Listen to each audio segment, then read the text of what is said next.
What my friend has been waiting for all week. Today we are making tomato soup. I'm sorry, I don't eat tomato soup. My daughter does. So I'm using a recipe that she has used and that she really likes. So we have cut up one onion. You could just quarter them. And I've cut up tomatoes. Now normally you could just leave them whole, but I'm getting rid of this part of the tomato. Tomatoes need kind of a serrated knife, and they would cut right through. So what I'm doing is I'm just halving these. And for anyone who has not watched my videos this week or when I'm making garlic, I always like to train anytime I'm doing something. So for a clove of garlic, the best way to get the peel off of here is to cut an end, the other end, put it on its side, and then with the knife,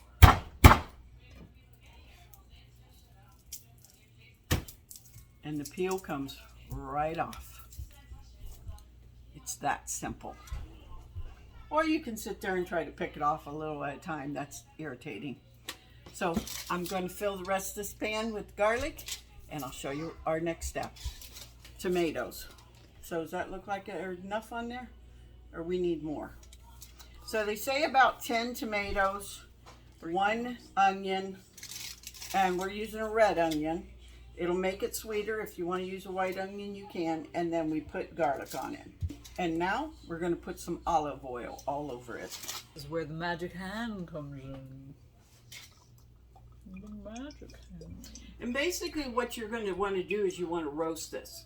Now you could also put sweet bell peppers in here, the red, the yellow, the orange. If you put green, I told you we don't usually use the green because it overpowers. The colored bell peppers have a sweetness to them. So if you want a little more of a sweeter tomato soup, you can do that.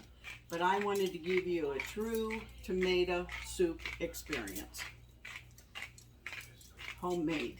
True tomato. So we're putting on pepper. I love my robot arm. I love my robot. I love my robot arms.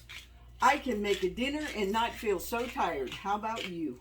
We're going to put this in the oven at 450 for 30 minutes. We want that blackened char on it. So I'm going to roast these in there and we'll show you what it looks like when we're done. Okay, while I'm waiting for that to roast, we're going to be getting our broth together in the saucepan because when that comes out, we're going to be putting it inside of the pot. They're calling for one of the boxes of vegetable broth or chicken broth. And you know me, I don't use that type of broth, and I won't have my vegetable broth till next week when I show y'all how we do that. So I am using the cubes, and it's 1 cube per cup. And it's 4 cups. And you also know me, I always put an extra one in for what? Punch. I like that punch of flavor. Okay, a word of caution. Do not stick your face in a 450-degree oven that has a lot of moisture. I got a little too close. Ooh, I feel the burn. But by doing that, I also lost some brain cells because I forgot to show you what it looked like before I put it all together in here. So everything was a little roasted. I want to put it in here so you can see what it would do with the immersion blender.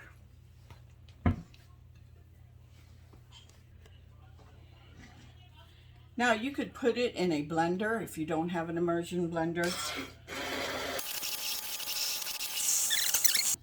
I went out to my garden and I got all the fresh herbs when she told me it was just an Italian seasoning. So we're going to make this special just for you, friend. Because the off-screen helper, Magic Hands, does not like chunky soup. We're going to extra blend it. Put some fresh, which one is this? Basil, that one's oregano, what you got there. Yeah. Okay, because I don't have electric where I need it, I'm doing this over here. And you just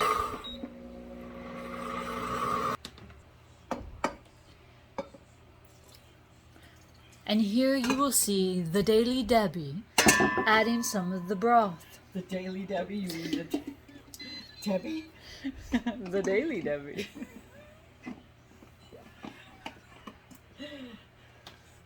I should have probably did this one alone.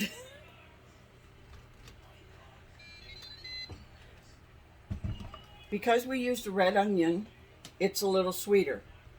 This recipe, tweaked a little bit, does ask for sugar. We're not going to put that in there because we have it with the red onion. So now I'm going to incorporate this with the rest of the chicken broth.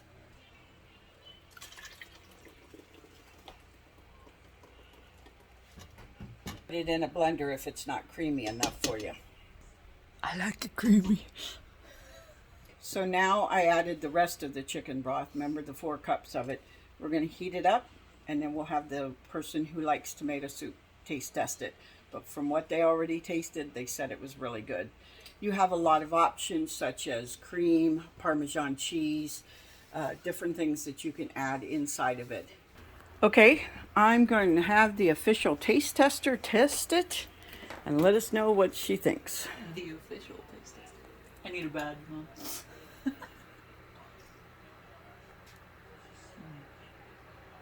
So good. Or should I stare straight into the camera? It is so good. Oh, it's so good. I like the fresh herbs too. We get that a lot. I usually really like putting croutons in mine. We're gonna make some grilled cheese and have this with some grilled cheese. Do it American style. I hope you enjoyed this. But yeah. Hey, thank you for stopping by the Daily Dig with Debbie, and this was Soup Week. Tomorrow I'll have a recap, and I'll be giving you some advice from some of the viewers this week of things that they have added or done a little differently to help you. And it will also be my showcase shopping day. So you're going to see a lot of those videos. Let me know what you think of this soup and if this is something you'll try and if you've tried any of the others this week. And for now, have a great Friday night.